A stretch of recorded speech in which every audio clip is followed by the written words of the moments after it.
एकड़ो ईसाई आयो अमीर माविया के जे साईं मुखे 5 शयूं बुधाय, 5 अड़ियूं शयूं बुधाय जिनके ना अब्बो आ ना अम्मा है, पो भी उहे जमीन ते घुमिया। 5 उन्हनि शयुनि जा नाला बुधाय जेके ना अब्बो ना अम्मा पो भी जमीन ते घुमिया। वे केड़ा न 5 शयूं बुधाय। मां तुझे इल्म जो तोखो सवाल क्यों आ।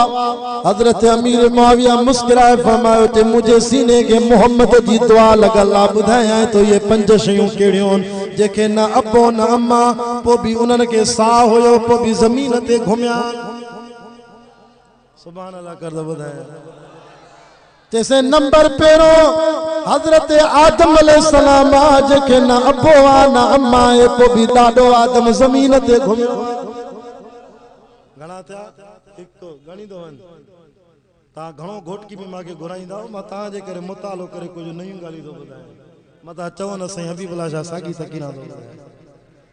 वरी बी केड़ी शे आ फरमाए ते जेको जमीन ते घुमियो आ ना अब्बो आ ना अम्मा है। फरमाए बी असा जी डाडी बीबी हवा है जेका आदम जे खबे पासे जी कुख मो पैदा थी आ जेके ना अब्बो आ ना अम्मा है। घणा थिया साईं टी केड़ी शे आ जेके ना अब्बो ना अम्मा साहब हुयो पर जमीन ते वाचे घुमिया।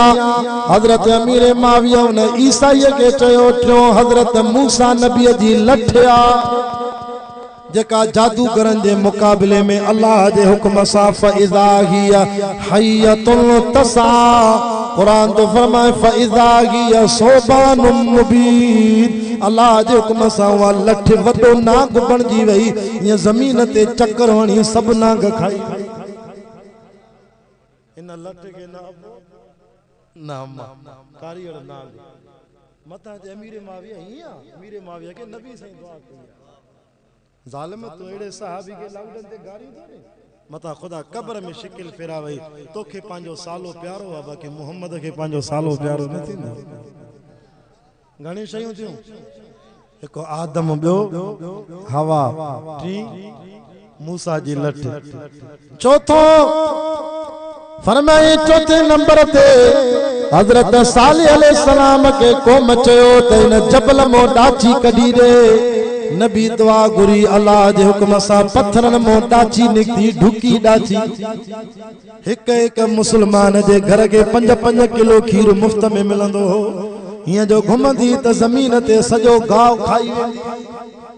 हां हिया जो खूह ते पानी पीणींदी त बियो डाची दिसी भजी वेंदी हो। इन डाची के ना अबो ना अम्मा ना नर अबो ना मां मादी। घणा थिया 4।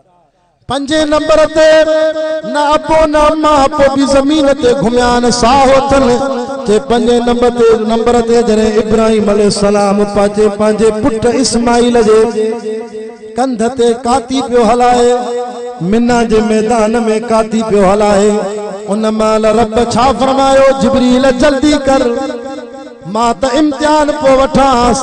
फलम्मा बलग मा हुस्सा यकाल या बुनैया इन्नी अरा फिल मनाम अन्नी अज़बहुक फंजुर माज़ा तरा काल या अबत फ़अल मा तुअमर सतजिदुनी इंशा अल्लाहु मिनस साबिरीन। जेके कुरान वणे हथ मथे करे तो सुभान अल्लाह। फलम्मा अस्लमा वतल्लगू लिल जबीन वनादैनाहु अय्या इब्राहीम। अज कोलाचिन जे गोठ ते कुरान जी रहमत जो मीत वसे कद सदक़त रुया इन्ना कज़ालिक नजज़िल मोहसिनीन इन्ना हाज़ा लहुवल बलाउल मुबीन वफदैनाहु बिज़िब्हिन अज़ीम वतरकना अलैहि फिल आखिरीन सलामुन अला इब्राहीम इन्ना कज़ालिक नजज़िल मोहसिनीन इन्नहु मिन इबादिनल मोमिनीन। बस इब्राहिम मां अल्लाह की पी को पुट की कुहाईंदम यो इम्तिहान हो तो शुरी रखी कंध ते कुही देखारियो पर पुट मां तो बचाया जन्नत मो घटो तो मोकलाए। इन घटे के ना अब्बो आ ना अम्मा है जिब्रील वञ यो जन्नत जो जानवर आ वञी खलील के दे यो मां हाणे रब पैदा करे न अबो तस न अम्मा तस इन के जमीन ते घुमाया तो वञी इब्राहिम जी कातीअ जे हेठों रखे त पुट इस्माइल बचाए जन्नत जो घटो कुहाए ॾेखारिया।